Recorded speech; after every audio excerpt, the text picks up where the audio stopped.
Losing a game like that it gives you a feeling like, okay, well, I took a risk and he saw it and countered me. Not like, okay, I got outplayed there. And now it's my map pick. I'm picking Overgrowth. And this is something that's repeating a little bit. Yeah, we've seen Overgrowth is getting picked a lot. We've seen this a lot. I cannot wait to try this on the ladder and realize why everyone is picking this map. Well, who do you think? Who takes this? I still have my money on Dark. I'm still going with Sora here, Wolf. I think he's going to be fine. He needs to use a build that is not that terrible Void Ray build that he used. Yeah. He needs to use something very solid, very strong. If he wants to open Stargate, go for Phoenixes. If he wants to open plus Super Link Soccer, cool. He's very good at that. If he wants to go for a quick third, well, I don't know if he wants to go for a quick third on this map. It feels like that might be a little bit too far away for Protoss to hold. Throw a wrench in the gears, go Immortals. We're certainly shocked. He could do Immortal on. That's actually a very good point. It's a very good point. This is our very last map of the night. Dark versus Sora. One of these two players will be going to Code S. Let's find out which one it's going to be. In the bottom left, can he take out Sora and make it to another Code S? He is. Dark.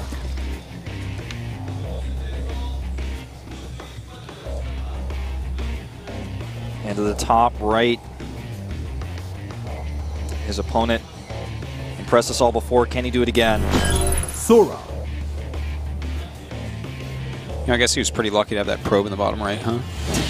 Things could have gone really wrong. That's so funny, actually, that happened like that.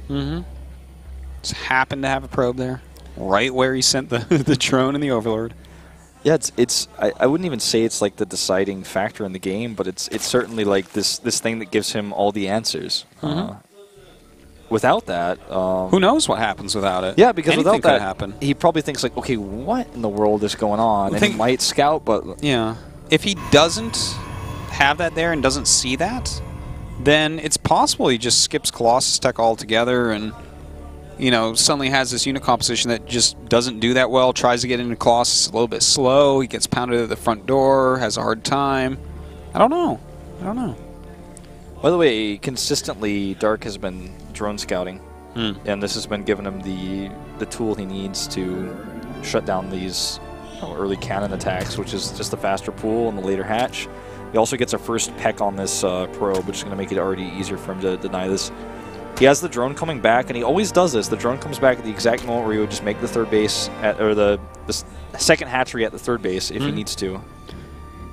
And he actually doesn't have to this time. Probe does run away. Gets his Nexus up at the moment. And pretty standard start for these two. Really, really liking this opening from Dark. It lines up so well. Yeah. Like the second he sees this scouting probe, he's like, okay, this could be cannons. Doesn't matter if it is or not. I'm going to go ahead and put down my pool first. And if he blocks me, my drone's already coming back at the exact moment to put the third base down. That probe can't be in two places at once. That's true. You'd have to send out a second probe for that. And that's where it gets crazy. That would be pretty weird, man. That would be really weird. Imagine that. Send two probes out of that point to block both hatch areas. It's like, all right, I'll expand to the gold. There's a probe there, too. What now? Yeah. When I would play... You go to take your gases, you're like, that's all right, I'll get speed. There's a probe, and it takes both your gases. Do you have anything at home? It's like, actually, no, I'm at 10 of 10, and I spent all my minerals on this. I had a friend that used to always trash talk about he thought he was better than me in StarCraft II, and I'd always beat him, and like, he'd be a rager too. And one of my favorite things, it was just like in the beta, one of my favorite things to do against him on like Wings of Liberty, like Lost Temple, you know, because it was back in those close spawns and stuff. So I would just like do a double probe scout, and I would send both probes to him because he was a Terran. And my micro was just so much better. And this with two probes, I would like he would never finish his barracks. And like, get so mad. He's like, "Oh, you're playing so lame. You're playing so cheesy." I'm like, "No, you just can't like micro your SCVs, man. Why are you talking trash?" Oh, that's so funny. He was like a good friend of mine, but he just one of those guys who always just like, "No, I'm actually better than you. The thing is that like, you know, you play this style that's really weird and it doesn't make any sense, and I'm better than you." I'm like, "Well, you can't even get your barracks up against me, man." You know, Stargate opener again. A kind of similar story. This USA Pro player from StarCraft 1 called Nyokin.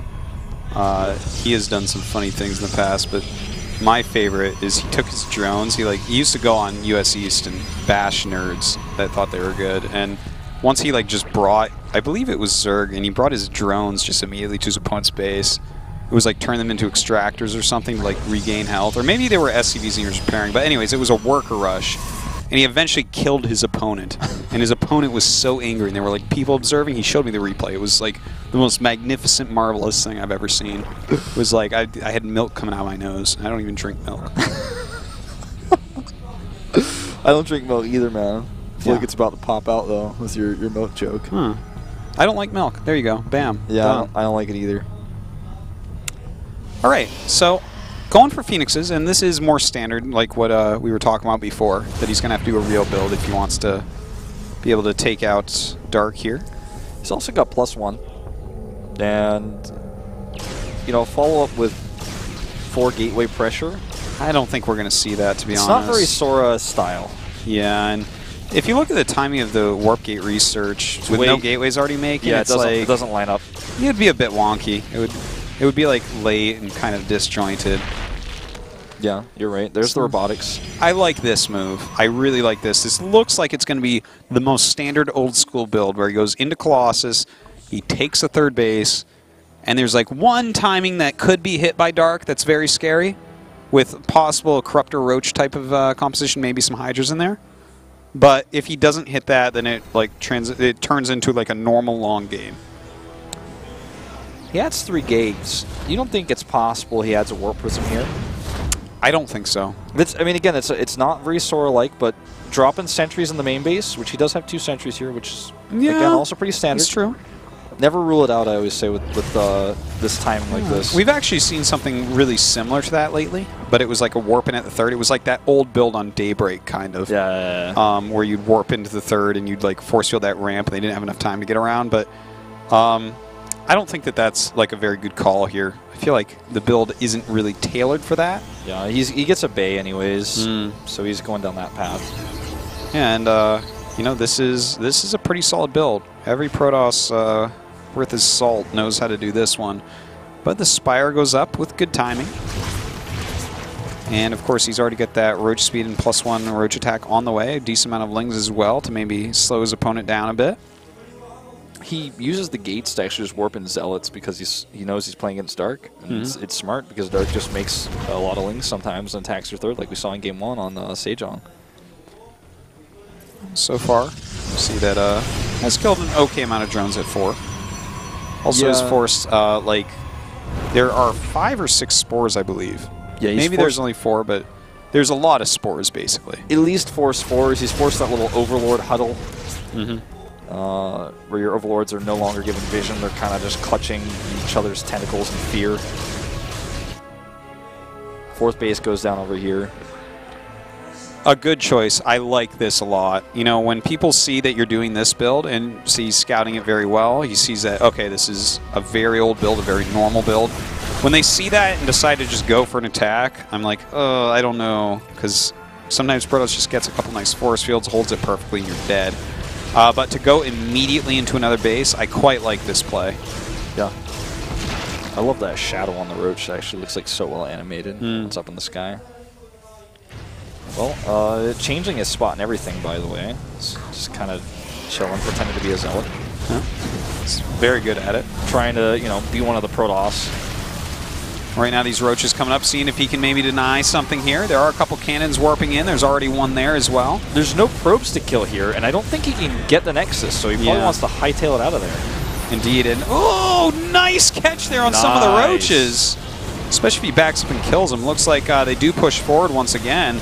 And that's a lot of Lings trying to get this Colossus. Doesn't want to lose the Colossus. Doesn't look like he will either. The 2 cannons there saved that Colossus. And you said this earlier, and I just want to go back to this. Sora's the type of player who will make a few extra cannons just because of this, and that's pretty significant here. He holds that and trades really well, loses almost nothing, and now could just send his probes over. He already has. We do have 13 Corruptors on the way. Yeah. And this would be a little bit scarier if he didn't have things like these extra cannons. You know, it's funny what a few extra defensive structures can do. Remember on King Sejong Station earlier today, we saw, like, what was it, 8 Corruptors fly in and kill 3 Colossus? Yeah. It was just, like, kind of random out of nowhere. But here that could be a little bit harder because there are some extra cannons. There are these Phoenixes flying around as well. We'll see what he wants to do with these Corruptors. It looks like he does want to go Colossus hunting at least. Knowing that his opponent, with all the gas units he's seen so far, no way he has a lot of Stalkers. Just no way. Fleet Beacon is going up here. He's really ready to go all air here. And after he added those Void went up to 3. He started making Phoenixes again, now up to 6. So, I mean, the Phoenixes are not too useful against these Corruptors, obviously, but later on for a Milos transition, maybe. But let's see how this one goes. Prismatic Alignment first, and those Corruptors are just ignoring the Void Rays, not respecting them.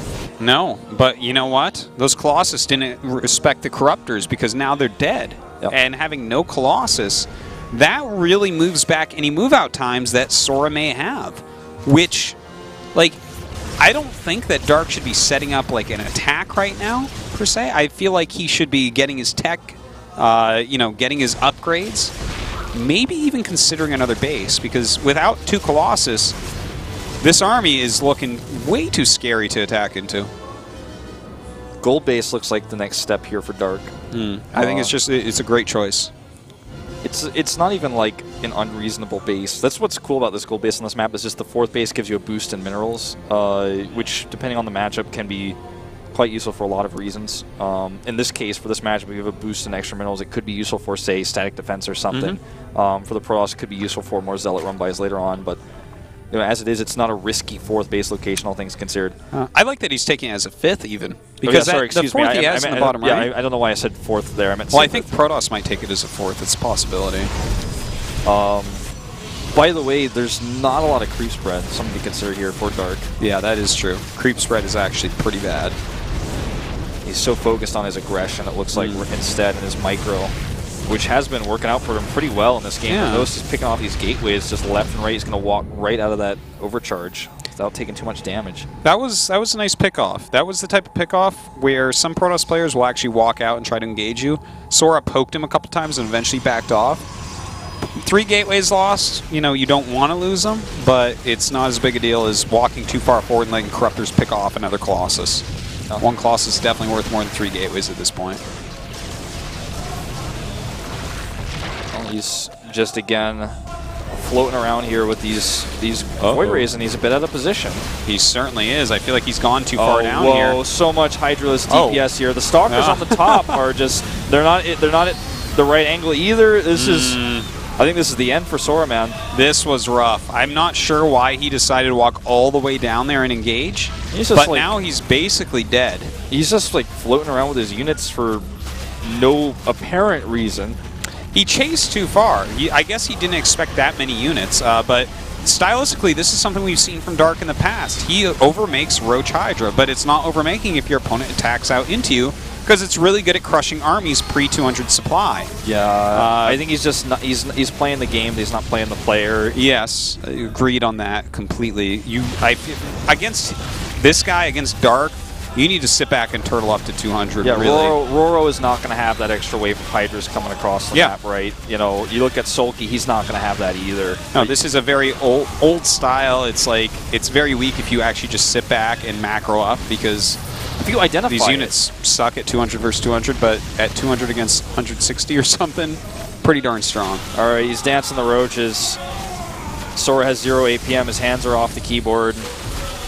And it looks like, oh, wow. Tough loss to take for him, clearly. Indeed. He's a very good Protoss player, but not going to be in Code S this season. No, he's not. He's going back to the qualifiers. Of course, he does have a strong team. A team, in fact, that got 2nd place in Round 2 of Pro League to fall back on. He will probably be playing in some Pro League matches, so at least he's, unlike Seed, going to have another tournament he can play in. That's true. That's GG. And Dark has to be really happy with himself. You know what? Every time I see him, I like him more. I like his play more. I love how he punishes people. You make a mistake against him and he's going to kill you. Yeah. I feel like he's really coming into his own right now. Yeah. And with a different style, it's really fun to watch. Back-to-back Code S seasons for any player is an impressive feat. Yeah. But how he's doing it is what's impressing more. And this is not going to be the last time that we see Sora. In fact, I'd go as far as to say he will likely requalify for Code A next season.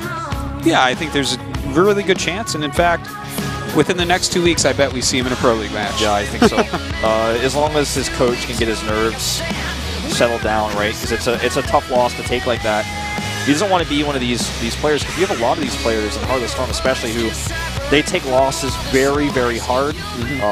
We've seen this a lot of players having big problems, losing a game, losing a big game for their team, or losing that really important match that's deciding whether they go to Code S, and then they get into this place where every time they lose, you see them in the booth and they got their head in their hands instead of just sitting back in their chairs and, wow, like we saw Armani, like, wow, okay, well, that was a tough group. I'm just going to get myself together and play this again. A very different ending there. Yeah. It was a fun group today. In fact, a fun day overall, I do have to say, Wolf. We've had a very long day of casting.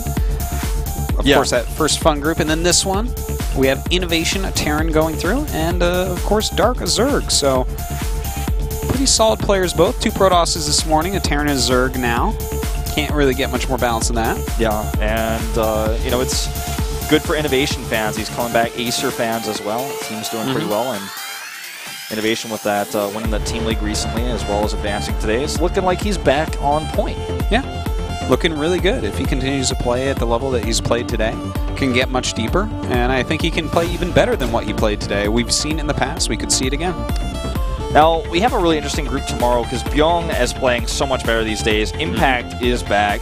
DRG, well, he's DRG. But the most interesting character to me in this group, of course, is Tastar. How well is he going to play? Because at the very end of the GSTL, he did not play well at all. He was really kind of just doing weird all-ins and stuff. He got very, very, very cheesy. Not that he wasn't cheesy before. I don't want to take that away from him. He was cheesy, but he got even more cheesy. What will he bring to Code A? We talked about Paralyze a little bit this morning. He'll be playing tomorrow, so will up-and-coming Terran player for generic Cure. Love that guy. Love Cure. Great Terran player. You also love Younghwa, the I love him too. And you know who I don't love? Super. That's right. Well, he's the ace player for MVP. Definitely somebody to look out for. That's true. He is very strong. I personally don't care for his style anymore. I liked it more back in the Daybreak days. It was kind of fresh, but he actually, I think he might get out of that group. Super? I think he will. Yeah, I think it's probably going to be like Super and Paralyzed, to be honest. I think that those guys are both really good right now. Really good Protoss is definitely somebody or some people to look out for. Yeah. All right, so guys, we had a lot of fun tonight. Hope you did too. Make sure you tune in tomorrow night and tomorrow morning as well, where Tasteless and Wolf will be cast. Yeah, see you guys tomorrow. Have a great night.